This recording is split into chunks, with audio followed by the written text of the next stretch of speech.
Nabi Mustafa Muhammad sallallahu alaihi wasallam. Al-Fatihah.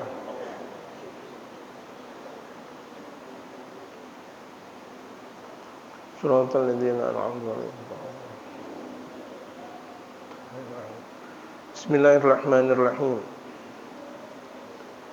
Alhamdulillahi rabbil alamin. Wassalatu wassalamu ala asyrafil anbiya'i wal mursalin wa ala alihi wa sahbihi ajma'in, amma ba'du. Wa qad qala al-mu'allif rahimahullah ta'ala wa adama an-naf'a bihi wa bi'ulumihi fid darain amin. Qala amma al-islamu bima'nahu as-sahih ad-din al-kamil wal mabda'u al-'azim wal manhaj al-shamil alladhi ata bihi min rabbis sama'i liyahkuma tasarrufatil bashari wa harakatahum fi jami'i shu'uni hayatihim فلا يعرفه ثم يتحقق به إلا البعض أو القليل أما الكثير ممن عد علينا في الألف مليون مسلما فهم أهل حلال صنعتهم أيدي الأعداء ليس لهم هم ولا شغل إلا بزخارف الدنيا وإشباع الشهوات وليس لهم التفات ولا ميل إلا إلى ذلك جلهم أو البعض منهم يقضي ليله في سهرات الخليعة ونهاره انطلاقا مع المنكرات الفظيعة فأي إسلام هو هذا يا أمة محمد صلى الله عليه وسلم أما آن لنا أن نستيقظ من رقدتنا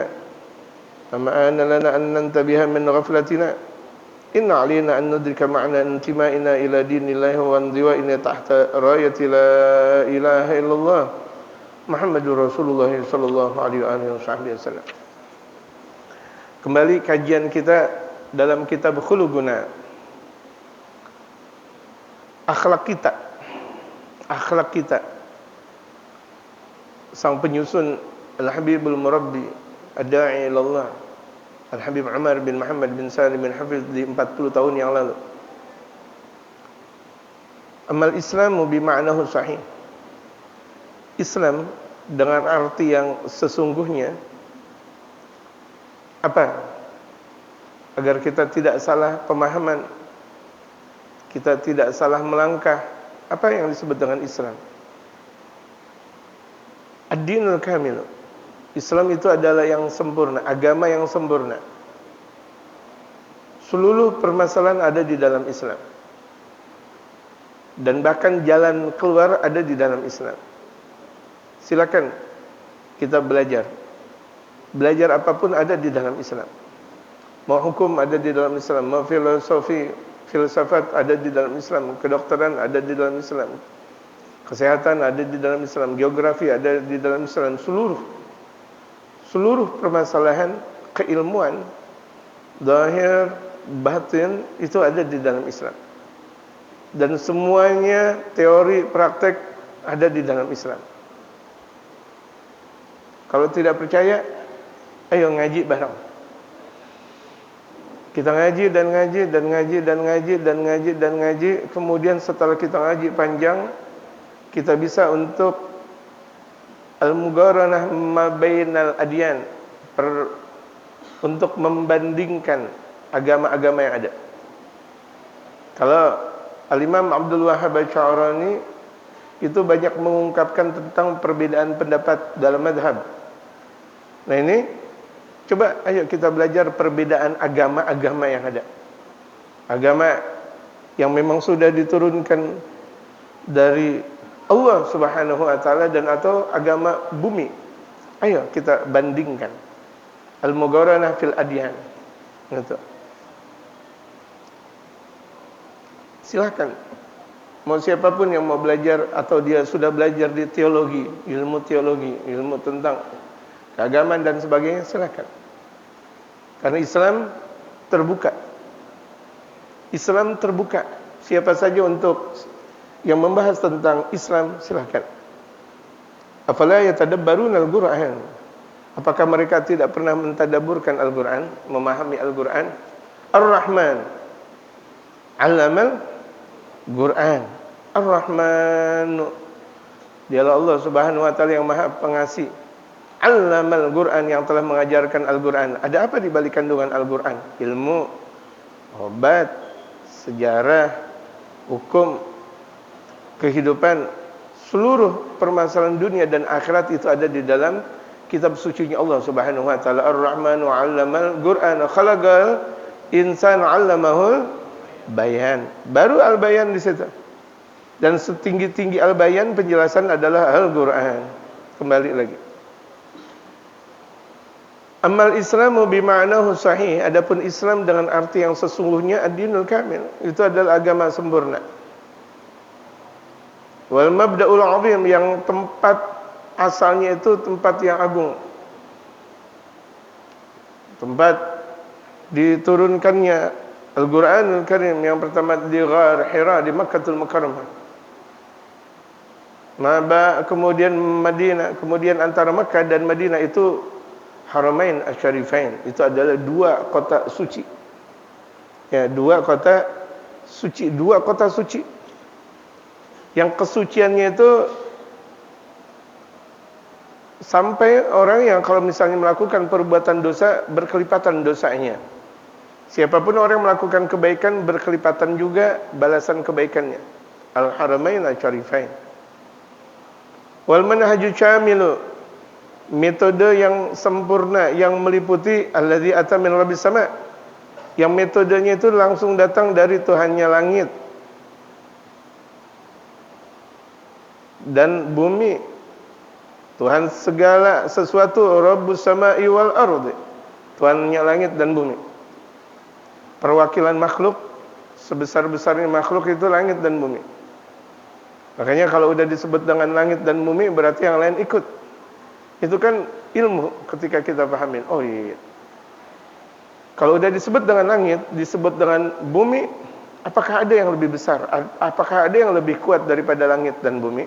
Tidak. Jadi kalau udah disebut dengan langit dan bumi berarti isi langit dan bumi kena semuanya.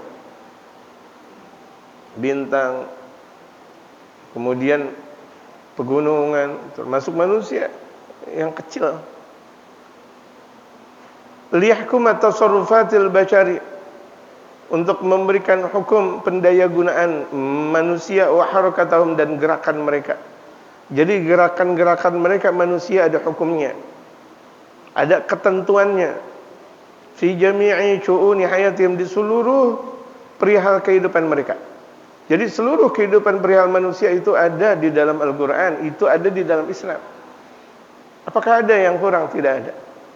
Al-yawma akmaltu lakum dinakum wa atmamtu 'alaikum ni'mati wa raditu lakumul Islama dina. Al-Maidah ayat 3. Itu sudah diungkapkan oleh Allah Subhanahu wa taala. Maka banyak mereka orang-orang kafir masuk Islam setelah mereka betul-betul mempelajari Islam sesungguhnya. Tidak sebagaimana kata orang dalam dunia barat, Islam teroris, Islam radikal. Enggak ada.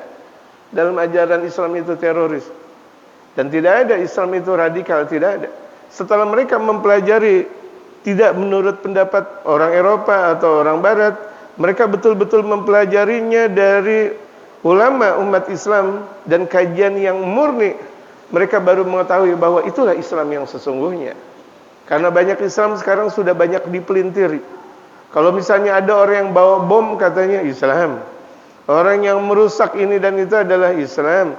Sementara mereka membuat kerusuhan, sementara mereka membuat keonaran, membuat peperangan, mereka tidak pernah mengatakan bahwa itu adalah mereka. Ini kan tidak imbang. Sementara ajaran Islam tidak seperti itu. Jauh. Rahmatan lil alamin.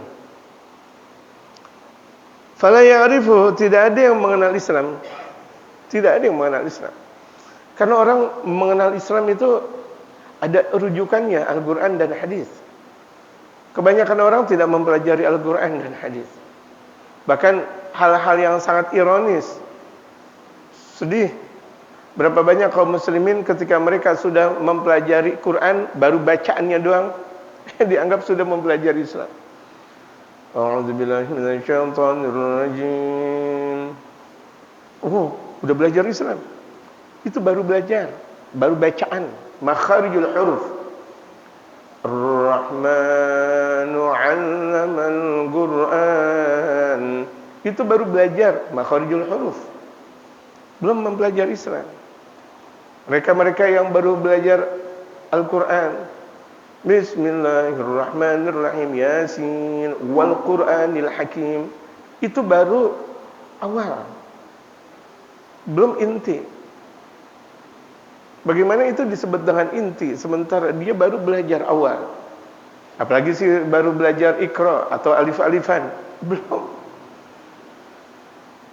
Kita mempelajari Islam dengan lengkapnya. Kita belajar nahwu sharaf, balaghah, mantiq, ma'ani, badi' dan bayan, bahasa Arab. Kita mempelajari Al-Qur'an dengan ahlinya, ulumul Qur'an, hadis, ilmu hadis, dirayah, riwayah, fikih, begitu juga ilmu usul fikih, ilmu ulumul Qur'an, kemudian tasawuf, banyak. Bagaimana mungkin orang baru belajar 1 tahun, 2 tahun disebut sudah mempelajari Islam? Masih sangat jauh, gitu. Masih sangat jauh jamaah sekalian. Saya sudah mempelajari Islam, kulitnya belum sampai isinya. Kenapa? Orang ketika sudah mempelajari Islam, berarti itu adalah anak tangga. Dan dia sudah mempelajari syariat, itu adalah anak tangga untuk dekat kepada Allah Subhanahu wa taala. Dan dia sudah memperjalankan jalan thariqah, haqiqah, ma'rifah. Jadi orang yang mempelajari syariatul Islam dengan matang, itu pada intinya dia mempunyai kedekatan kepada Allah, dekat. Engkau dekat, aku pun dekat. Engkau jauh wahai hamba, aku juga jauh, kata Allah Subhanahu wa taala. Engkau dekat, aku dekat, engkau jauh, aku jauh. Islam. Makanya disebut di sini dikatakan al-Islam ad-dinul kamil, agama sempurna. Setelah mempelajari syariatnya, ada pendekatan diri kita kepada Allah, thariqah, haqiqah, ma'rifah, dekat. Kalau orang udah ma'rifatullah, awwal wajibin 'alal insani ma'rifatul ilahi bistigan. Awal wajibin 'alal insani, awal yang pertama kali wajib buat manusia ma'rifatul ilah, mengenal Allah. Bistigani, dengan penuh keyakinan. Anta'budallaha ka'annaka tarahu wa illam takun tarahu fa innahu yaraka, itu dalam ihsan. Engkau menyembah Allah seakan engkau melihat Allah. Jika engkau tidak melihat Allah, Allah Maha melihat engkau. Naik dari derajat dia sebagai seorang muslim, mukmin, habis mukmin, muhsin, masyaallah. Fala ya'rifuhu, tidak ada yang mengenal Islam. Ha, dhamir ha, kembali kepada Islam. Fala ya'rifu, tidak ada yang mengenal Islam, tsumma yatahaqqaqu bihi, dan tidak ada yang bisa merealisasikan Islam, kata Habib Umar, illal ba'du awil qalil, kecuali sebagian sedikit orang saja. Sebagian sedikit orang yang mempelajari, yang merealisasikan Islam. Bagaimana mungkin orang bisa merealisasikan Islam kalau dia ngajinya sebentar? Kalau orang ngajinya sebentar, berarti ilmunya juga sebentar, pengamalannya juga sebentar. Karena orang yang ngaji banyak aja belum tentu ngamalin.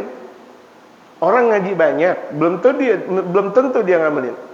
Walaupun pengamalan ilmu tergantung kepada banyaknya dia mempelajari, banyaknya dia ngaji. Kajian sana, kajian sini, kajian sana dan kajian sini sangat menentukan. Tapi berapa banyak orang sudah mempelajari syariat tetapi tidak dipraktikkan. Cuma sekadar tadi dikatakan kulitnya saja, kulitnya sih Masya Allah, tetapi intinya nol, kosong. Na'udzubillah, tsumma na'udzubillah. Nah, kita mempelajari ini, ngaji dan ngaji untuk memperkuat akidah, memperkuat akhlak kita, akhlak yang pada akhirnya kita buat stimulasi kekuatan akhlak itu. Bagaimana kita jadikan kekuatan akhlak kepada sesama, kepada Allah, kepada Rasul, kepada guru, kepada sesama, kepada diri kita dan kepada alam. Itu akhlak. Nah, kalau itu semuanya sudah tersusun, itu semuanya sudah terrealisasi, Masya Allah. Apa yang difirmankan oleh Allah? Baldatun thayyibatun wa rabbun ghafur. Realisasi. Amal kathiru, kebanyakan, mimman udda alaina, yang sudah kami hitung sekarang, fil alf milyuna muslimat. 1000 juta. 1000 juta itu artinya 1 miliar. Di 40 tahun yang lalu Muslim baru mencapai 1 miliar. Sekarang Muslim udah berapa miliar? Tepatnya. Ya banyak memang, tapi harus ada angkanya. Gitu. Ini 40 tahun yang lalu Islam 1 miliar. 1 miliar. Ketika Al-Habib Umar mengarang kitab ini. Fahum ahlun hilal, tapi mereka adalah orang-orang yang gagal. 1 miliar banyaknya doang, bagaikan busa di lautan. Banyak busa di lautan.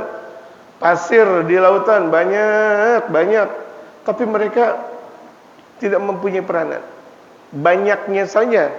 Bahkan di antara mereka tidak tahu bahwa diri mereka adalah pasir. Pasir tidak mengenal dirinya pasir. Intan tidak mengenal dirinya intan. Permata tidak mengenal bahwa dirinya adalah permata. Kita, Masya Allah, lebih permata daripada permata, lebih intan daripada intan, lebih emas daripada emas. Hati kita itu adalah permata yang tidak ada bandingannya. Jauharatun lagi matalah. Jauharatun lagi matalah, itu hati kita, permata yang tidak ada bandingannya. Kalau permata, Masya Allah, kita lihat permata yang kita lihat berapa luar biasa, bahkan ada yang harganya triliunan, saking luar biasa dahsyatnya itu permata. Kilauan-kilauannya dari arah penjuru, dari seluruh penjuru terlihat kilauan, kekuatan. Hati lebih daripada itu, jamaah. Dengan kekuatan hati terbuka antara kita dengan Sang Pencipta kita, Allah. Kenal di situ akhlak kita dengan Allah Subhanahu wa taala. Padahal untuk mengenal Allah itu berapa banyak ribuan hijab antara Allah dengan hambanya. Tapi terbuka tuh hijab lantaran kebersihan, kemolekan, keindahan hati. Nah sekarang kita lagi membuka bagaimana hati kita terbuka. Hati kita menjadi baik, hati kita menjadi solid, kuat. Fahum ahlun hilalin sana'atuhum aidil a'da'i. Mereka sudah dibuat oleh tangan-tangan musuh.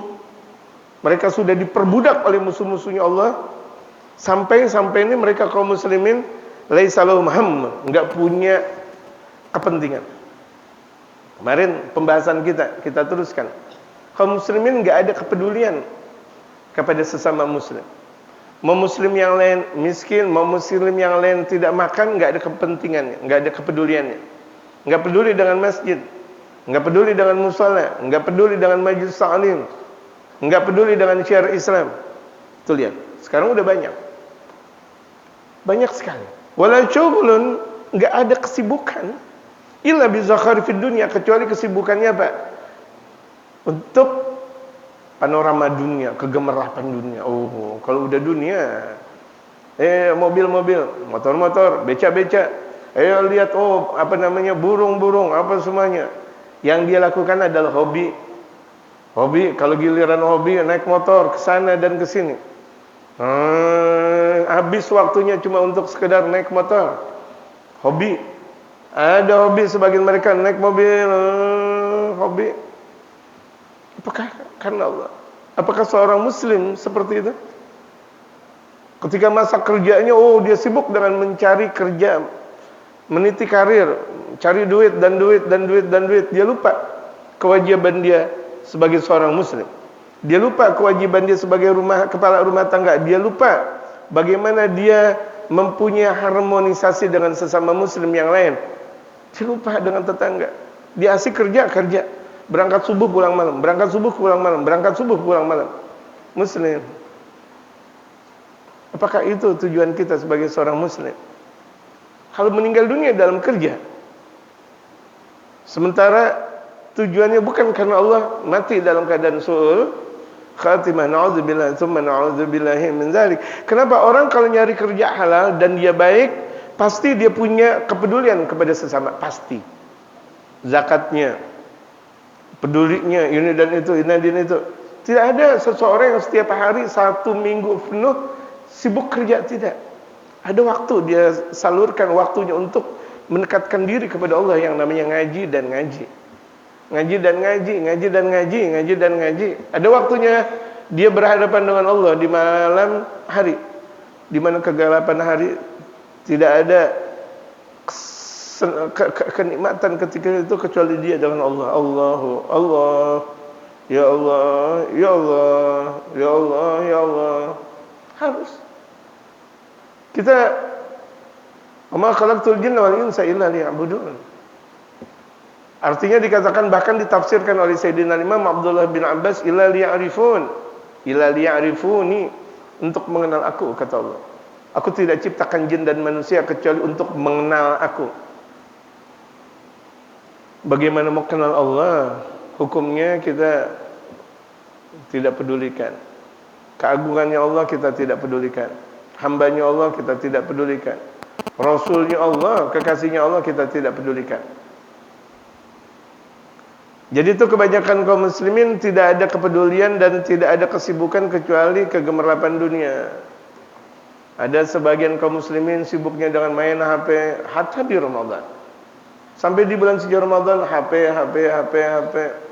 Yang dia lihat berita ekonomi, politik, sosial, budaya, hankam, pertahanan dan keamanan. Kemudian yang dia lihat lagi apa lagi? COVID-19, Omikron. Mana Al-Qur'annya? Mana? Syifa, Al-Qur'an itu obat. Mau banyak Omikron, mau banyak COVID-19, itu Al-Qur'an obat. Syifa'un hudan linnasi wa bayyinatin minal huda wal furqan.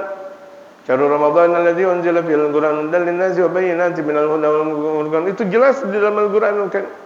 Syifa, tibyan. Kemudian obat, penjelas yang sangat nyata. Alif lam mim dzalikal kitabu la raiba fihi hudan lil muttaqin. Petunjuk buat mereka orang-orang yang bertakwa. Al-Qur'an, jalan petunjuk. Wa isba'i asyahwati. Sebagian mereka cuma sekedar untuk mengenyangkan syahwat. Makan, minum. Makan di mana hari ini? Minum di mana hari ini? Tujuannya makan dan minum. Tidak ada tujuannya bagaimana agar masyarakat dapat petunjuk. Tidak ada semangat di kampungnya untuk dakwah. Ya Allah, di kampung masih banyak dangdut. Bagaimana nih ceritanya? Banyak banget dangdut, gimana? Itu kewajiban kita. Pemikiran kita, jangan sampai kita meninggal dunia kondisinya masih kayak gitu. Takut nanti kita ditanya sama Allah. Ketika malaikat Munkar dan Nakir datang ke kuburan kita, ada dangdut, ente diem aja. Nah lo, ada dangdut. Nah, kepada nyawer, ente diem aja. Habisan, jepret sama malaikat, pukul lagi. Nah, nggak ada kepedulian. Mana kepedulian kita? Gimana ceritanya biar nggak ada dangdut? Nah, itu kan perlu sebuah harmonisasi kita dengan ulama, dengan pejabat. Kemudian juga dengan perkumpulan masyarakat yang kemarin kerjasama diungkapkan.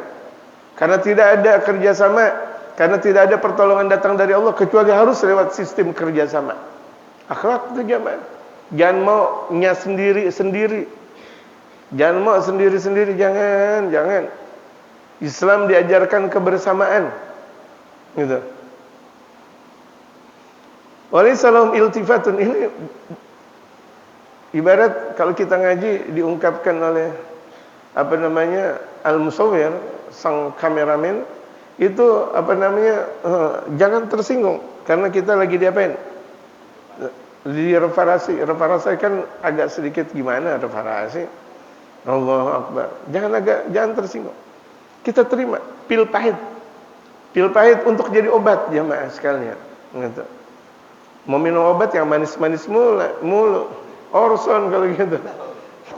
Orson yang manis, ya kan? Tapi besok batuk. Ayolah minum yang pahit-pahit, tapi kan besok sehat. Gitu. Sekarang ini kita lagi dinasihati oleh Al-Habib Umar.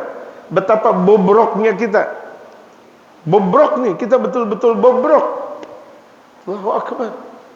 Sampai di rumah kita antara maghrib dan isya masih ada suara televisi di rumah kita yang kita sering ngaji. Allahumma sholli wa sallim ala, di masjid selawatan, di rumahnya antara maghrib dan isya televisi, radio, HP berderang dan berdering sana dan sini. Pada main HP. Gimana? Apakah kita tidak peduli dengan anak-anak kita, anak keturunan kita, anak istri kita, kemudian orang yang ada di sekitar kita? Itu kepedulian kita, jemaah. Jangan kita bilang itu kewajiban seorang ulama, atau itu kewajiban seorang RW atau RT, atau kewajiban lurah dan sebagainya. Kewajiban bersama.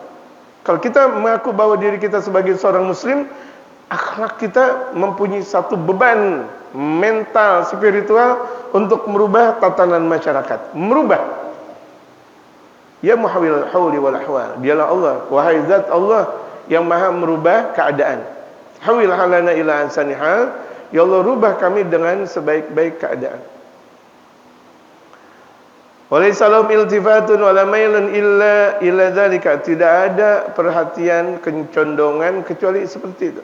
Kebanyakan kaum muslimin, yang penting ente jangan ganggu ane dan keluarga ane. Masya Allah.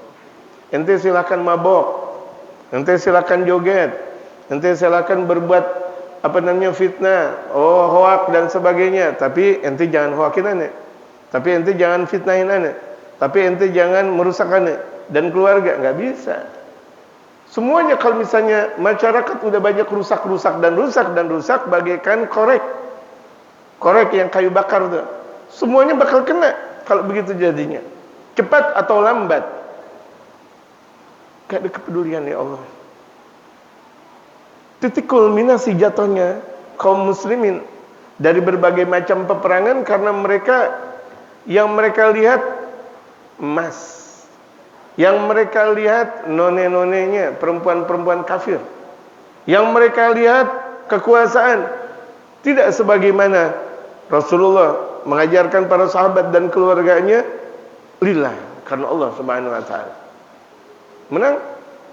Menang berbagai macam pertempuran yang kalau misalnya mereka betul-betul mengikuti ajaran baginda Rasulullah, pasti menang. Julhum, kebanyakan kaum muslimin kayak begini nih jamaah. Betul gak jamaah? Jamaah, betul gak? Kesian kita, zikir, tahlil, afdhalu dzikri fa'lam annahu la ilaha illallah. Anak kita begadang, la haula wala quwwata illa billah.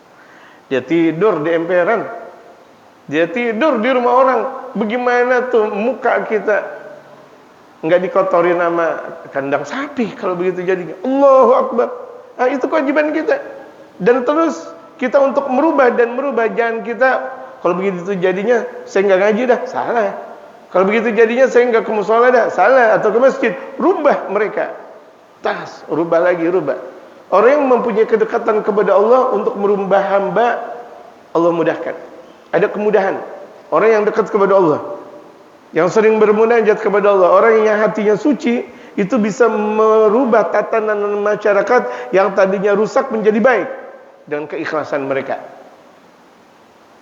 Percaya gak jamaah? Ada seorang dai, dia cuma sekadar dakwah. Hatinya kotor. Mau berbagai macam dakwah, mau berbagai macam ajaran nggak masuk. Tapi ada seorang ulama, dia hatinya bersih. Dia ngajarin orang dengan waktu sebentar, banyak orang taubat di hadapannya. Kalau orang taubat, bagaimana anaknya? Bagaimana anak sang jamaah? Itu insya Allah kita menunggu dan menanti pertolongan yang datang dari Allah. Tapi ingat, dasarnya di sini akhlak. Dasar keagungan itu adalah akhlak dan akhlak. Keluar kita dari bulan suci Ramadan, bismillah. Itu. Bismillah. Ibaratnya kawah candra di muka kita sangat panjang dan lebar. Ambil untuk mendapatkan pertolongan yang datang dari Allah Subhanahu wa taala. Yaqdi lailahu fi saharati. Ada muslim, dia jadikan malamnya untuk bergadang. Bergadang, enggak ada manfaatnya bergadang. Cuma ngeteng, ngopi enggak ada manfaatnya. Itu banyak tuh, lihat. Banyak. Terkadang saya dari Bintaro ke sini jam 3 dini hari. Kecuali di musim Covid aja. Jangankan jam 3 sore aja sepi. Dulu gitu. Sekarang Masya Allah, ada yang tidur di emperan, ada yang masih begadang, apa semuanya, masya Allah. Ramadan tuh lihat, itu di Ramadan bergadang begini, begitu. Bagaimana kalau di bulan selain Ramadan? Kalau Ramadan bulannya ibadah, masih banyak orang begadang yang tidak ada manfaat. Ingat, kalau begadang ada manfaat, dia zikir, dia ngaji, dia bersihin masjid, mushola, majelis salim atau rumahnya sendiri. Itu begadang yang manfaat. Ini nggak ada manfaat. Obrolan lacur, obrolan dunia. Yaqdi lailahu fi saharatil khali'ati. Dihabiskan malamnya untuk bergadang yang keji. Wa naharahu tilagan ma'al munkarat al-fadhi'ati. Sementara di siang harinya dia lepas untuk melakukan perbuatan mungkar yang hina. Allahu akbar. Malamnya begadang, siangnya maksiat. Malamnya begadang, siangnya maksiat. Bangun tidur, dia siang, kalau bukan Ramadan, dia cari nasi. Kenyang, bangunnya habis asar. Pantas kuat, dia begadang lagi. Pulang ke rumah habis isya, kemudian begadang lagi. Pulang sebelum subuh. Sebelum subuh, jam 4. Padahal udah dikit lagi tuh subuh, dia tidur. Nonton bola sih kuat, nonton ini kuat. Giliran sholat subuh nggak ada kekuatan. Itu lihat, itu sudah ada di dalam rumusan mereka orang-orang kafir. Kaum muslimin kalau sudah mulai melakukan seperti ini, gampang untuk dijatuhkan. Lihat, kaum muslimin, kita udah lihat berapa banyak kaum muslimin memang sekarang banyak model seperti itu, gampang dijatuhkan, benar. Karena rumusan mereka orang-orang kafir betul-betul tepat untuk bagaimana menghancurkan umat, karena mereka tidak mempunyai akhlak. Fayu Islamin hada, Islam yang model apa seperti ini, kata Habib Umar. Habib Umar bilang, ini muslim yang kayak apa, kayak begini. Kalau kebo aja nggak sampai begini, kebo nggak begadang, ya kan? Kebo nggak begadang, kebo pulang kandang dia tidur. Itu kebo. Kerbau maksudnya, bingung lagi kebo. Kerbau, gitu. Bahasa Betawinya kebo. Kebo tuh, masya Allah, gede, gendut. Sapi, begitu juga. Masuk kandang dia tidur udah sama anak istrinya. Gitu. Manusia, masya Allah, belum lagi keluar, Allah. Manusia kalau semakin banyak keluar, tidak ada arahan untuk mendekatkan diri kepada Allah, semakin banyak brutal. Semakin dia mendapatkan ajaran bukan ajaran dari Allah, itu kebrutalan sudah mulai membanyak, dan nanti pada akhirnya brutal tersebut tersalurkan kepada yang lain, kepada temannya lagi. Itu kebrutalan. Kenapa? Tidak cepat untuk diajarkan. Nah, kewajiban kita bagaimana kita merubah mereka. Ini kan akhlak tujuannya untuk merubah semuanya. Bukan hanya akhlak yang kita miliki saja, untuk semuanya kita rubah. Kan namanya khuluquna, akhlak kita. Apakah jamaah tahu artinya akhlak kita? Kita bersama. Bukan akhlak saya. Tidak, akhlak kita. Khuluquna, akhlak kita. Fa yuslamin hadza. Islam model seperti apa ini, kata Habib Umar? Ya umat Muhammadin sallallahu alaihi wasallam, wahai umat Nabi Muhammad, ama ana lana an nastayqadha min lagadatina. Waktunya sekarang kita terbangun dari tidurnya kita. Ayo bangun. Waktunya kita terbangun. Jangan kita punya akhlak bobrok, jangan anak keturunan kita bobrok, jangan tetangga kita bobrok, jangan kaum muslimin bobrok. Ayo bangun. Kita buat wacana, kita perbaiki akhlak. Ayo bangun. Kita perbaiki semuanya. Ibarat kita lagi membangun bangunan yang sangat dahsyat. Ayo kita bangun semuanya, bukan untuk 1, 2, 3 orang saja, semuanya ikut ngebangun. Ama ana lana an nantabiha min ghaflatina. Sekarang waktunya kita tersadarkan dari lalainya kita. Inna alaina an nudrika ma'nan timaina. Sesungguhnya kewajiban kita harus memahami arti kita berada ila dinillah, berada di dalam agamanya Allah. Apa sih keberadaan kita di dalam agamanya Allah? Wamdiwaina tahta rayati, dan bagaimana aplikasi kita berada di bawah panji la ilaha illallah Muhammadur Rasulullah.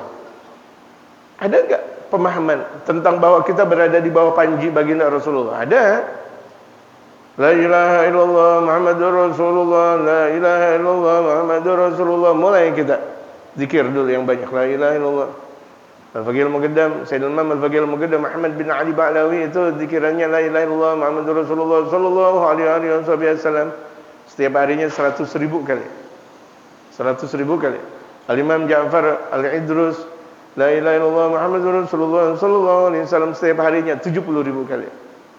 Itu bukan artinya beliau tidak ada pergerakan. Oh, pergerakannya besar dan tinggi, dakwah pagi, siang, sore, malam, ngajar di sana dan di sini, masya Allah, untuk membangun umat. Sibuk, tapi tetap zikirannya la ilaha illallah Muhammadur Rasulullah sallallahu alaihi wasallam, la ilaha illallah Muhammadur Rasulullah sallallahu alaihi wasallam. Makanya dalam hadrah Badriyah, kalau kita di Darul Mustafa di setiap malam Jumat di akhir bulan Islam itu dibaca hadrah Badriyah, dan Sulhul Majami kita selalu membaca di malam Jumat akhir bulan, selalu membaca hadrah Badriyah. Diawali dengan la ilaha illallah Muhammadur Rasulullah sallallahu alaihi wasallam, la ilaha illallah Muhammadur Rasulullah sallallahu alaihi wasallam, la ilaha illallah Muhammadur Rasulullah sallallahu alaihi wasallam, la ilaha illallah Muhammadur Rasulullah sallallahu alaihi wasallam. Itu untuk mensucikan hati jamaah. Nih, kotor, hati kita udah banyak kotornya. Gitu. Kotornya udah banyak. Berarti pembersihnya juga bukan ecek-ecekan. Harus yang bagusan, mahalan, banyak. Berarti zikiran kita banyak. Benar, karena dosa kita banyak. Makanya terus lagi. Kita kalau sudah mulai zikir la ilaha illallah Muhammadur Rasulullah, memahami arti dan hakikat la ilaha illallah Muhammadur Rasulullah, merasakan sebuah kenikmatan. Nah, di sini Habib Umar berkata, "Fa wallah, demi Allah, innaha laysat kalimatan tugalu bilisan." La ilaha illallah Muhammadur Rasulullah itu bukan cuma ucapan yang diungkapkan lewat lisan saja. Afdhalul dzikri fa'lam annahu la ilaha illallah, la ilaha illallah, la ilaha illallah, bukan lisan saja. Hatta dia bergodeknya banyak, la ilaha illallah, la ilaha illallah, bukan cuma di lisan saja. Memang awal la ilaha illallah Muhammadur Rasulullah harus memang lewat lisan. Jangan berdiam dan berhenti di lisan, masuk di dalam hati. Ada nanti satu kenikmatan tersendiri, kemudian kita bisa untuk mengejawantahkan hakikat la ilaha illallah Muhammadur Rasulullah. Walakinnaha bai'atun ma'allahi 'azma. La ilaha illallah Muhammadur Rasulullah itu adalah perjanjian kepada Allah yang Maha Agung. Jadi ucapan kita la ilaha illallah Muhammadur Rasulullah itu perjanjian kita kepada Allah.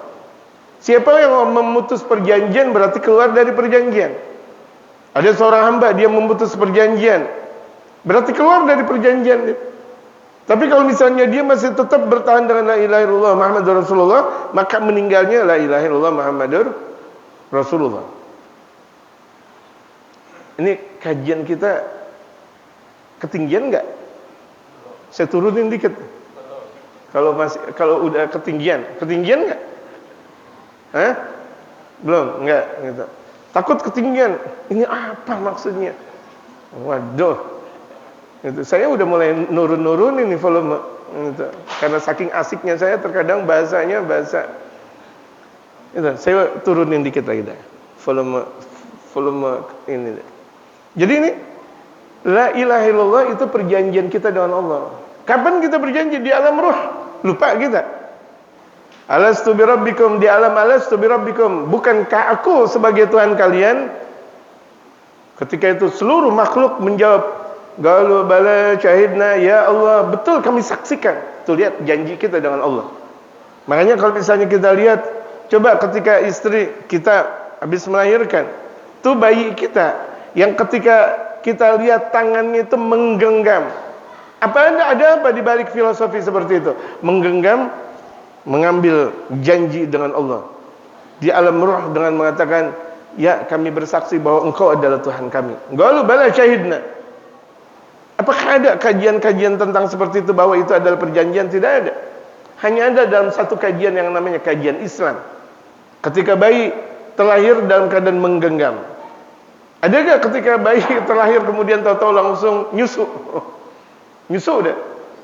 Nyusu atau makan atau jalan lagi. Bayi ajaib. Bayi ajaib, saking ajaibnya disunat nggak bisa-bisa.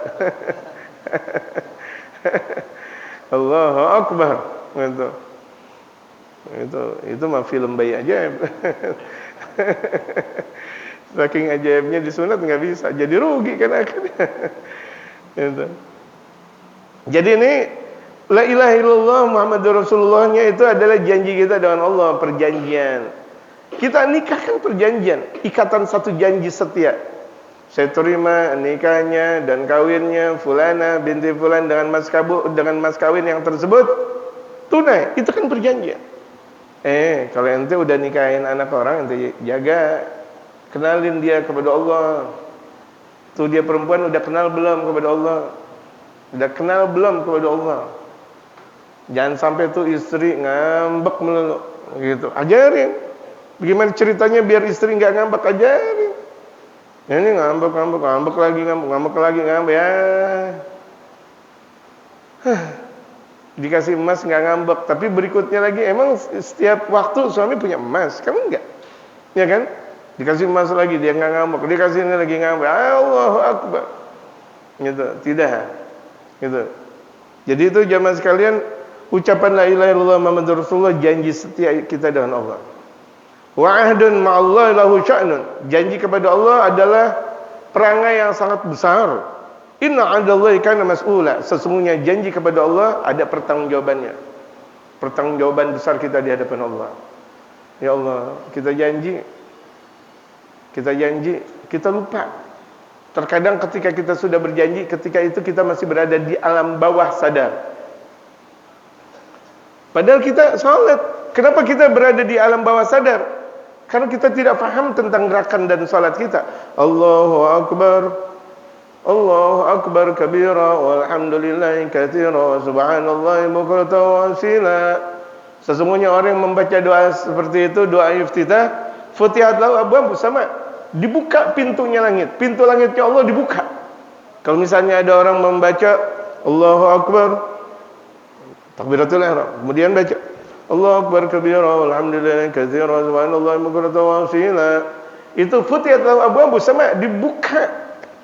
Dalam sabda baginda Rasul Muhammad sallallahu alaihi wasallam, pintu-pintu langit dibuka. Kalau pintu-pintu langit dibuka, semua doa nyambung kepada Allah. Nyambung. Kalau udah nyambung kepada Allah, dia mempunyai satu keterikatan antara dia dengan Allah Subhanahu wa taala. Ada satu kekuatan besar. Hambanya Allah kalau sudah mempunyai satu keterikatan dengan Allah Subhanahu wa taala, yang seakan pendengarannya adalah pendengarannya Allah, ucapannya adalah ucapannya Allah, semua yang dia miliki adalah milik keagungannya Allah Subhanahu wa taala. Kalau dia sudah dekat dengan Allah Subhanahu wa taala, lupakah kita setiap salat kita membaca doa seperti itu? Baca, cuma kita tidak paham. Makanya kemarin kan dibilang, berapa banyak kaum muslimin salat tetapi cuma sekedar bilangan rakaat saja. Dia tidak tahu tentang hakikat salat. Dia tidak tahu tentang rukun salat, adab salat, filosofi salat, keagungan salat dia tidak tahu. Makanya keluar dari salat begitu-begitu aja. Padahal salat yang benar itu adalah mencegah dari perbuatan keji dan munkar. Dan salat tanha 'anil fahsya'i wal munkar.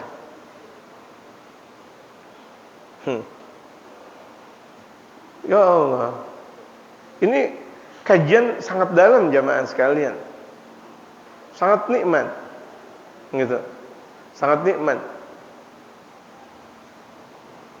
Innaha ta'ni, sesungguhnya ucapan la ilaha illallah Muhammadur Rasulullah nih, ta'ni itu melahirkan, mewujudkan al-istiqanah, ketenangan. Tenang, coba aja. Afdhalul dzikri fa'lam, minimal ba'da subuhnya kita ada tahlil. Ini kalau misalnya nggak ada pengajian, ba'da subuh ada tahlilan nggak? Ada. Berapa kali?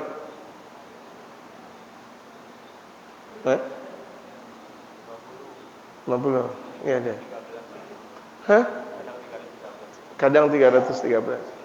Kalau dalam keadaan menyendirinya kita bagaimana? Banyak gak? Banyakin. Orang mau orang mau bikin rumah bagus, duitnya juga banyak. Mau bikin masjid bagus, duitnya juga banyak. Sama. Kita mau tenangnya banyak. Tenangnya banyak, zikirannya juga harus banyak. Kuantitas dan kualitasnya juga harus banyak. Kita mau membangun kekuatan kepribadian kita, menjadi kita orang yang bertakwa kepada Allah, kuat. Zikirannya sedikit, bagaimana? Katanya kita mau mukmin yang kuat, orang yang bertakwa. Dalam firman Allah dalam masalah puasa, ya ayyuhalladzina amanu kutiba alaikumusiyam kama kutiba alal ladzina min qablikum la'allakum tattaqun. La'allakum tattaqun, takwa itu. Bagaimana kita mau takwa kalau zikirnya sebentar? La ilaha illallah, la ilaha illallah, capek. Baru ngaduk semen belum ditaruh bata, dia udah kecapean. Ya, kapan mau ngaduk semen lagi ibaratnya? Kapan mau dia taruh bata? Kapan tuh berdiri tuh bangunan? Baru zikir bentar, baru 1 jam zikir. Aduh, capek, astagfirullah. Baru ngaji, baru 1 jam. Allahu Akbar. La ilaha illallah, udah jam berapa sih nih? Oh, baru 1 jam ente ngaji. Ya Allah, mau gimana? Bangunan mau benar. Di dalam tubuh kita ada bangunan yang sangat kuat, bangunan takwa. Bangunan rohani lebih tinggi dan lebih dalam daripada bangunan zahir. Kita perlu bangunan zahir seperti masjid. Alhamdulillah, nyaman, aman, nikmat, adem, sempurna. Bangunan jiwa kita di mana kita berada itu harus lebih sempurna. Kenapa? Ini yang bakal menjadi pertanggungjawaban kita di hadapan Allah Subhanahu wa taala. Bukan bangunan, bukan kekayaan. Yang pertanggungjawaban kita di hadapan Allah adalah hati kita. Hati kita. Pandangan Allah Subhanahu wa taala, nadratullah Subhanahu wa taala li'ibadi, pandangan Allah kepada hambanya itu yang dilihat adalah apa? Hatinya. Hatinya benar. Idza salat salahal jasad kulluh wa idza fasadat fasadal jasad kulluh, ala wahyal qalb. Ala wahyal qalb, hati. Membangun peradaban hati. Membangun kekuatan hati dan berdasar dalam akhlak. Hati kita nggak bakal bisa menjadi benar dan baik kalau kita tidak punya akhlak. Tidak punya akhlak. Tidak punya akhlak. Kan itu lihat, la ilaha illallah Muhammadur Rasulullah itu bakal membangun satu ketenangan, melahirkan satu ketenangan. Tenang. Orang yang zikirnya kuat, takwanya banyak. Dikatakan oleh Habib Umar. Orang yang zikirnya kuat dan lama, takwanya panjang. Ngaji padahal udah 4 jam, la ilaha illallah bentaran banget. Ngaji udah 4 jam dia bilang la ilaha illallah kok bentar banget, bentar. Sementara banyak mereka orang munafik 1 jam lama amat. Hati-hati. Perbedaan ma bainal munafiqina wal mu'minin. Kemarin ada perbedaan, nah sekarang ada perbedaan lagi. Jadi mereka orang yang beriman dia merasakan sebuah kenikmatan ketika berada di majelis. Tapi orang munafik merasa ada sesuatu kegalauan. Mau untuk bagaimana majelis cepat ditutup. Ala bizikrillah tatma'innul qulub. Alhamdulillah selesai. Udah dapat ilmu belum dalam pengajian? Belum. Kenapa mau buru-buru selesai? Lagi kenapa emang? Habis waktu sebegitu saja. Apakah kita mau setiap hari, apalagi di bulan suci Ramadan, kita udah memasuki malam 12-13, kemudian keadaan kita masih seperti ini lagi? Belum merasakan nikmatnya zikir, belum merasakan nikmatnya ngaji? Banyak ulama-ulama kita tempo dulu, kalau nggak kedengaran suara kambing atau ayam, kalau kita di sini ayam, karena kambingnya nggak ada. Kalau di Arab, di negeri Arab banyak kambing, karena ayamnya jarang. Kalau udah terdengar suara embeknya kambing atau berkokoknya ayam, mereka masih tetap baca kitab. Kok udah mulai banyak jam 4. Biasanya tuh kalau ayam udah mulai banyak berkokok jam 4-an. Coba aja kalau nggak percaya. Kecuali kalau kita tinggal di samping kandang ayam, setiap waktu itu ayam bunyi. Rumah kita samping kandang ayam gitu. Al-istiqanah wal khudu' lillah, khusyuk kepada Allah. Orang yang banyak zikirnya, takwa dia. Kuat. Hatta dia orang yang sudah berusia. Justru orang yang sudah berusia zikirnya nikmat. Mau dia duduk bisa, mau dia tiduran bisa. Ada satu kenikmatan. La ilaha illallah, la ilaha illallah, la ilaha illallah. Banyak ulama-ulama kita lagi kalau ngamalin Allahumma shalli ala sayyidina wiridan atau hizib-hizib yang panjang, itu terkadang ketika memang kondisinya tidak memungkinkan duduk, mereka sambil tiduran. Tapi nikmat sambil tiduran. Bismillahirrahmanirrahim. Bismillahirrahmanirrahim. Terus gitu. Zikiran-zikiran yang mereka baca, yang memang mereka baca dengan dawamnya. Seperti dalam duduk mereka tiduran.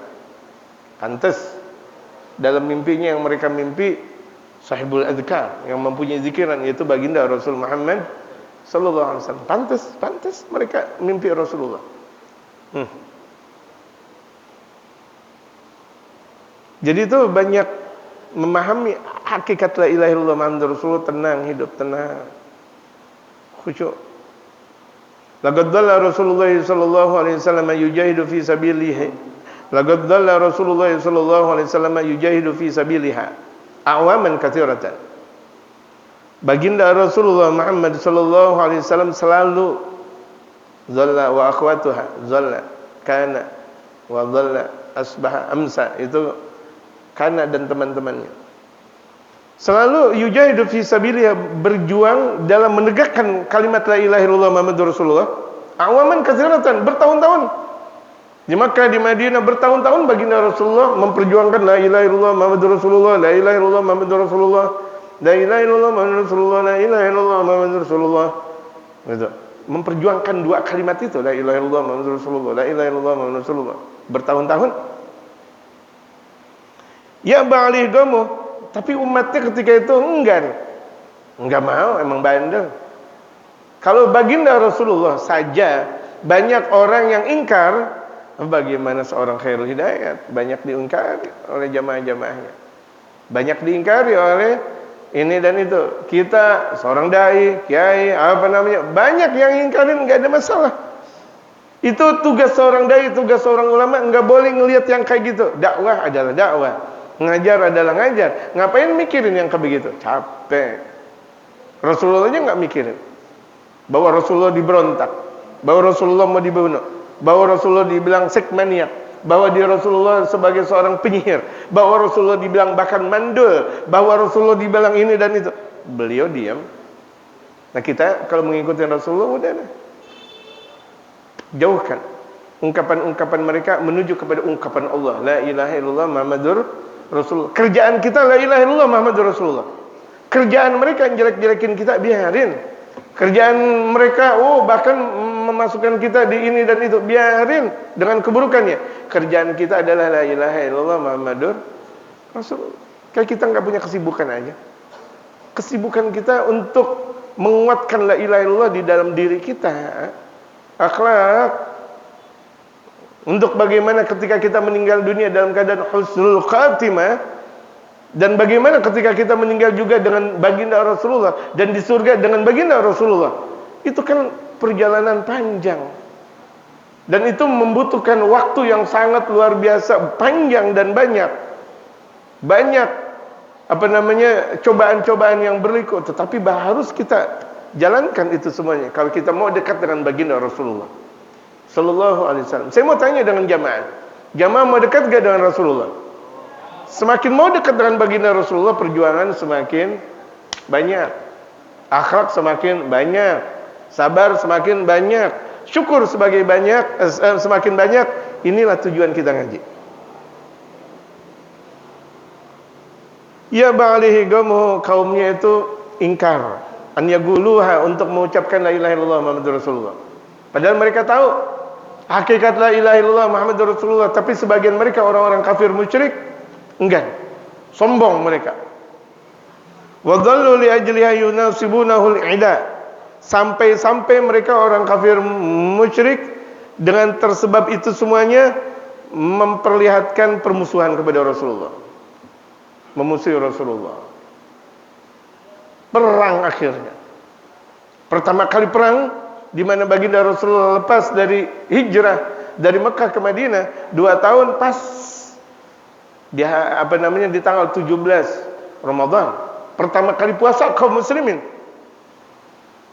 Diajak duel sama orang kafir. Diajak duel sama orang kafir. Rasulullah enggak ada takut-takutnya. Jumlah ente keluarkan semuanya. Tuh lihat baginda Rasulullah. Para sahabat kalau sudah dalam keadaan perang tidak pernah melihat pasukan berapa jumlahnya. Yang mereka lihat adalah Allah dan Rasulullah. Perang Badar di tanggal 17 Ramadan, di mana 1:10. 1:10. Di mana kaum muslimin 310 orang, mereka orang kafir 3.000 orang. Padahal kekuatan sangat besar mereka orang-orang kafir, persenjataan lebih lengkap. Yang dia pakai kuda dan sebagainya lebih lengkap.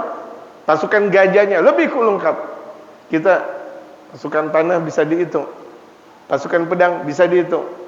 Yang kemudian berjalan kaki bisa dihitung. Yang naik onta atau naik kuda bisa dihitung. Tetapi lihat, kam min fi'atin qalilatin ghalabat fi'atan katsiratan biidznillah. Berapa banyak pasukan sedikit bisa mengalahkan pasukan yang banyak biidznillah dengan izin Allah. Dan berapa banyak nih pengajian kita, jumlah yang ada di masyarakat banyak.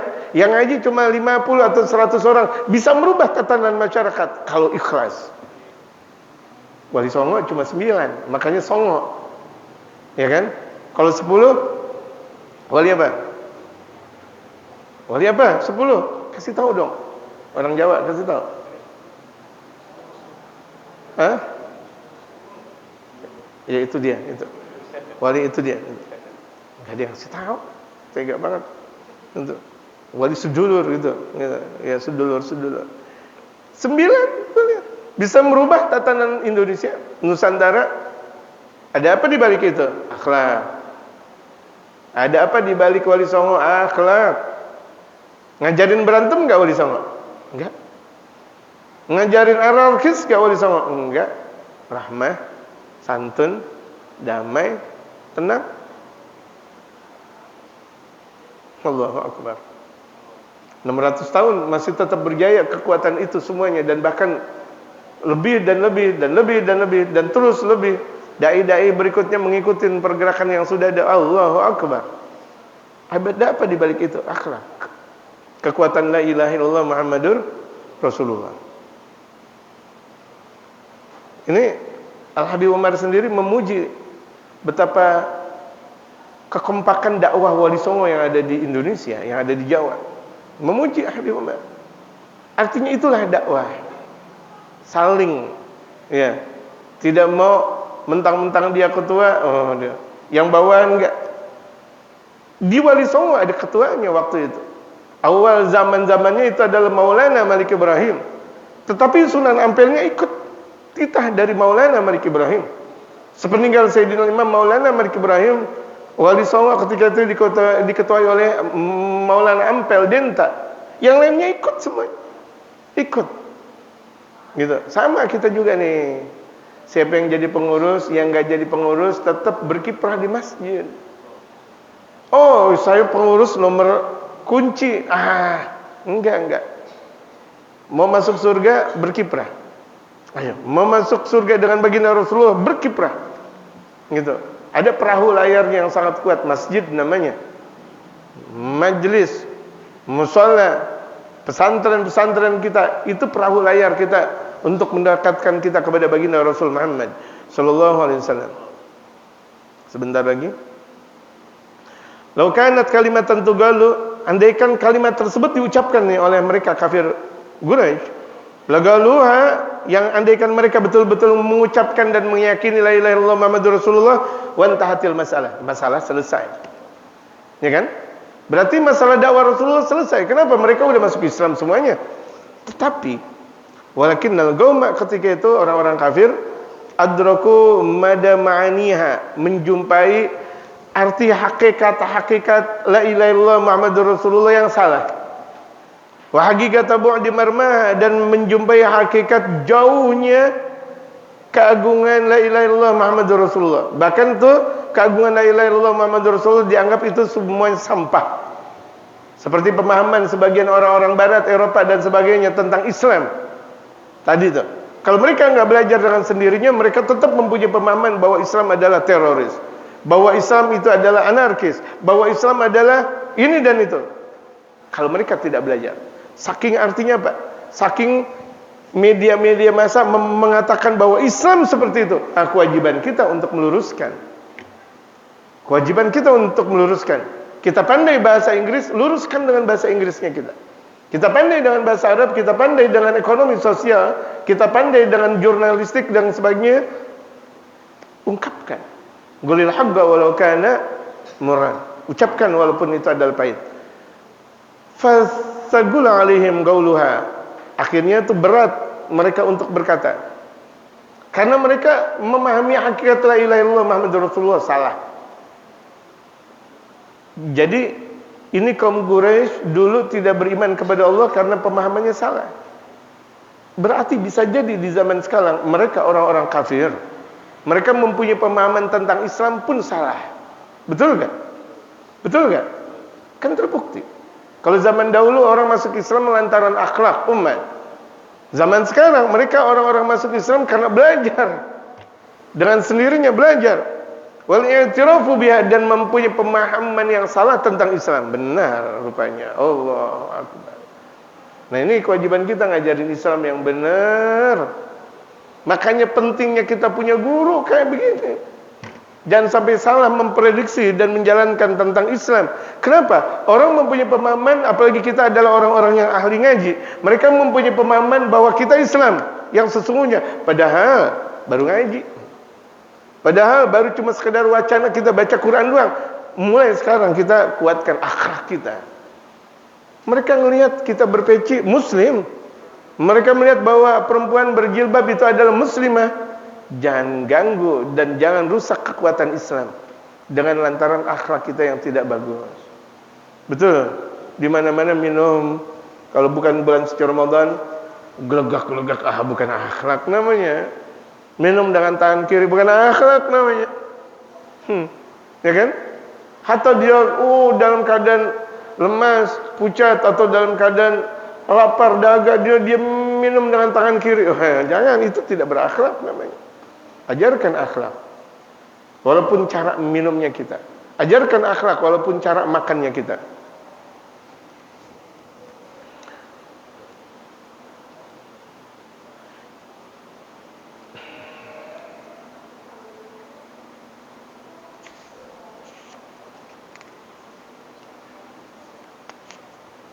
Innaha ta'anid dukhula fi mabda'ihu al-islamu wal inqiyadu lil wahid al-ahad fi ma amara wa fi ma zajara.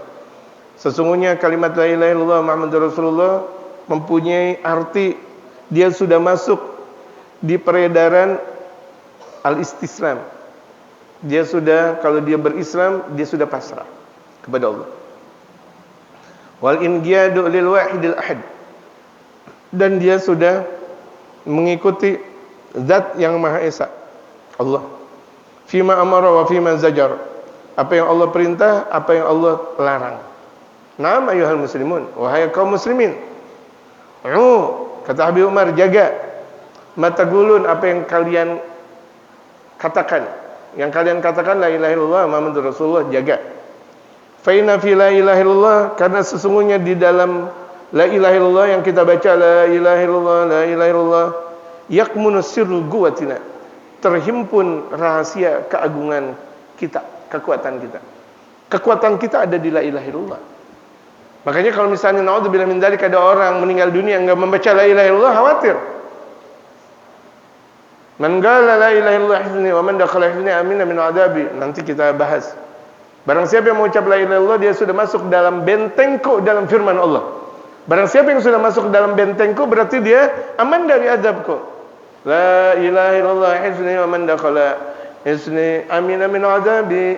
Itu masyaallah. Man qala akhir kalimi min ad-dunya bila ilaha illallah dakhala al-jannah. Barang siapa yang meninggal dunia di akhir hayatnya dengan mengucap la ilaha illallah, pasti masuk ke dalam surga. Itu tujuan kita di antaranya.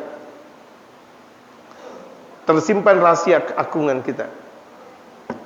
Orang perang dulu tuh diajarin cuma wiridannya la ilaha illallah doang. La ilaha illallah Muhammadur Rasulullah, la ilaha illallah Muhammadur Rasulullah, la ilaha illallah Muhammadur Rasulullah, la ilaha illallah Muhammadur Rasulullah. Itu musuh jadi kecil. Dalam perjalanan kaum muslimin semakin kuat, orang kafir semakin mendekati kaum muslimin semakin takut. Bahkan sebelum bertempur, wa idzal tagal jam'an, kalau misalnya di perang Badar, kalau sebelum bertemunya dua pasukan besar, muslim dengan kafir, mereka orang kafir udah lari kelojotan. Dan kekuatan yang kita miliki, la ilaha illallah Muhammadur Rasulullah, la ilaha illallah Muhammadur Rasulullah, la ilaha illallah Muhammadur Rasulullah. Perbanyak la ilaha illallah Muhammadur Rasulullah. Perbanyak la ilaha illallah Muhammadur Rasulullah. Itu rahasia keagungan kita sebagai seorang muslim. Wa ruhu 'azamatina, dan ruh kekuatan keagungan kita. Innaha ta'adul kamil min kulli istikanatin wa khudun li ghairil khaliq subhanahu wallahu a'lam. Kita berikutnya kita teruskan walidza fa inna hayyullah wa sa'atu amani kama warada fil haditsil qudsi la ilaha illallah izni faman qala la ilaha illallah faqad dakhala izni wa man dakhala izni amina min adzabi. Terus insyaallah tinggal 4 kali pertemuan lagi khatam insyaallah. Itu karena berikutnya tentang akhlak kita kepada Allah, kepada hamba, pada diri kita, dan kajian tentang khusus insyaallah kajian kelima tentang la ilaha illallah Muhammadur Rasulullah sallallahu alaihi wasallam.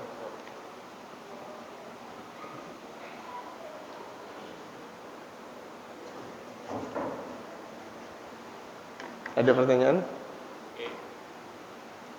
Tidak bersatunya kita tuh apakah karena Rasul kan pernah berdoa 3 hal. Salah satunya kan nggak dikabulkan Allah, yaitu kita tidak akan bersatu. Apakah salah satu sebabnya karena itu? Iya.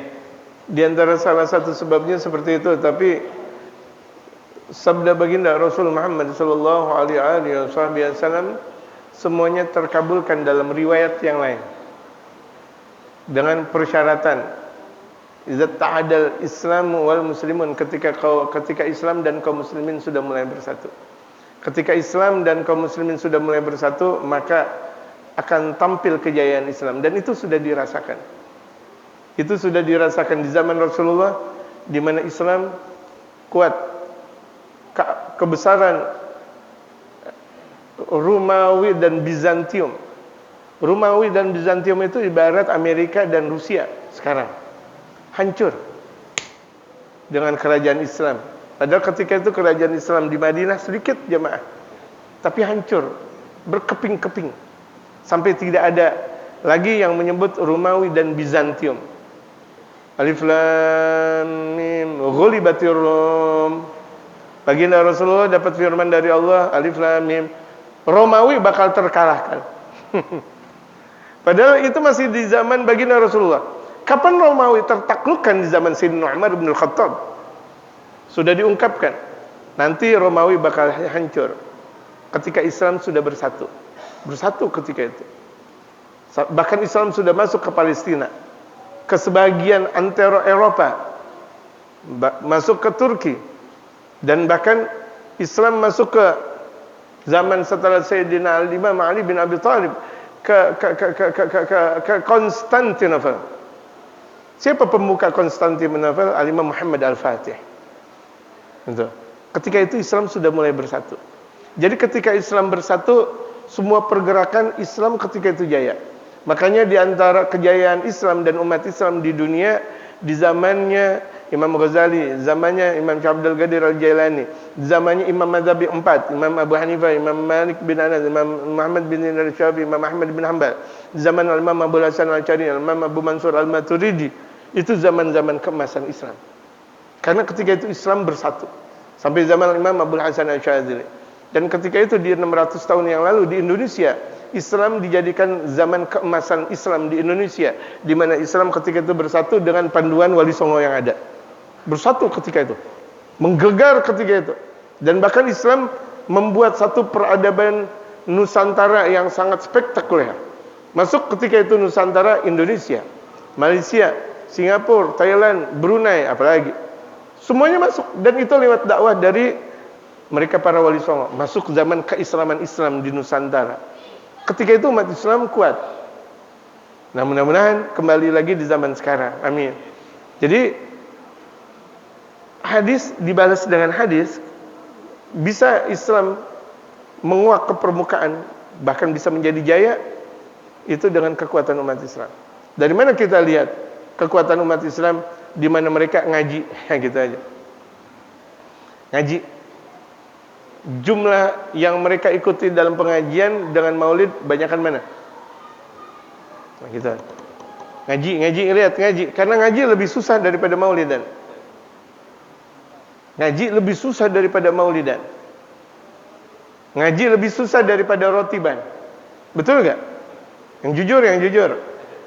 Ngaji lebih susah daripada rotiban. Ngaji lebih susah daripada zikiran. Ngaji lebih susah daripada tahlilan. Nah, tahlilan habis itu berkat. Enak banget. Ngaji boro-boro. Betul gak? Nah, itu dilihat kalau kira-kira jumlah dalam satu pengajian itu menggelegar, tanda bahwa dalam satu kampung bakal terjadi kekuatan Islam. Lihat di zaman dulu Maulid Syafi'i Adzami, memang sih di sebagian tadi kan kemarin saya bilang ada pengajian Maulid Syafi'i Adzami ada yang 4 orang, 5 orang, 6 orang. Tapi di sebagian lagi pengajian Maulid Syafi'i Adzami itu satu masjid penuh sampai luaran dan semuanya baca kitab, Di mana yang datang kalangan para kiai dan ustaz ajengan, para tokoh-tokoh masyarakat. Itu yang saya lihat. Bentar lagi jaya, benar. Tapi ketika itu mualim udah meninggal dunia. Tapi walhasil ada kejayaan dalam satu kampung tersebut, benar. Plok, gitu. Jadi di mana kalau misalnya majlis taklim itu sudah mulai masyarakat terpusatkan di majlis taklim, udah cinta dengan majlis, sebentar lagi jaya kampung tersebut. Kira-kira nih kampung kita bakal jaya gak?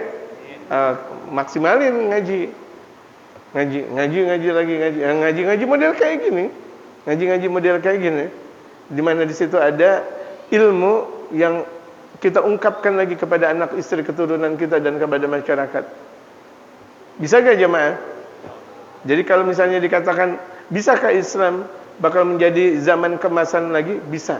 Kalau pengajiannya sudah mulai merambat dan mulai banyak. Makanya mereka para ulama-ulama, coba lihat guru kita, sang pengarang kitab ini, ngaji sampai di atas pesawat. Maksudnya di dalam pesawat.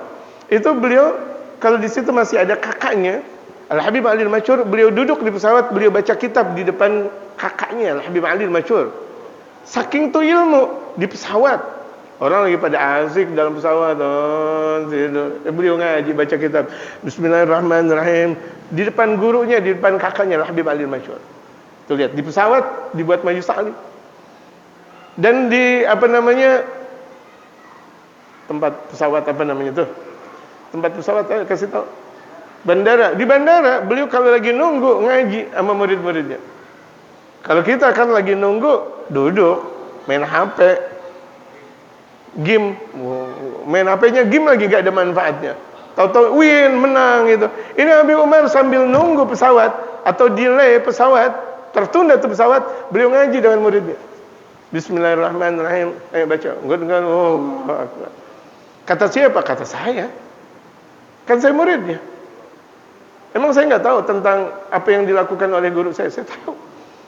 Tuh lihat, ngaji. Beliau kalau udah ngaji sampai ke dusunan, ke pelosok.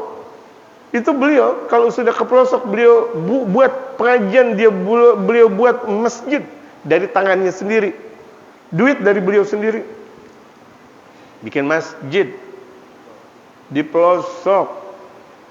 Yang ketika itu beliau bawa untuk dakwah di mobil makanan roti yang panas banget.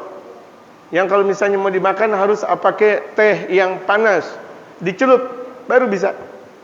Kan kita nggak ada kayak begitu. Kita betul-betul roti yang enak lah. Sejelek-jeleknya roti kita kan harganya 3.000. Iya kan? Betul nggak? Nggak ada harga roti kita 100 rupiah. Permen aja nggak ada 100 rupiah. Roti lagi. Karena enak banget nih kita. Nih, Masya Allah. Dakwah di Indonesia luar biasa. Ini luar biasa terus. Untuk apa? Buat pengajian, ngaji. Makanya kalau misalnya sekarang perjalanan dakwah beliau sudah 40 tahun sekian, menggelegar, wajar, maksimal beliau dalam berdakwah. Beliau mengajarkan akhlak kepada mereka masyarakat, akhlak dan akhlak dan akhlak. Enggak pernah Habib Umar minta-minta. Enggak pernah Habib Umar minta-minta. Dikasih, alhamdulillah, enggak dikasih enggak minta-minta. Hatta kepada murid-muridnya. Hatta murid-muridnya pejabat, murid-muridnya orang kaya enggak pernah minta-minta. Bahkan kalau dikasih di depan orang malu. Jangan dikasih di depan orang. Adab tuh, lihat akhlak. Sampai kayak gitu dalam Habib Umar.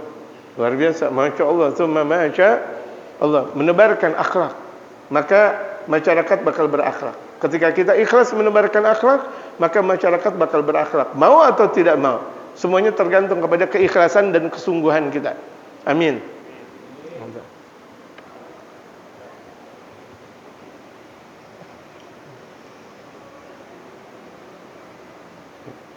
Ala bismillah.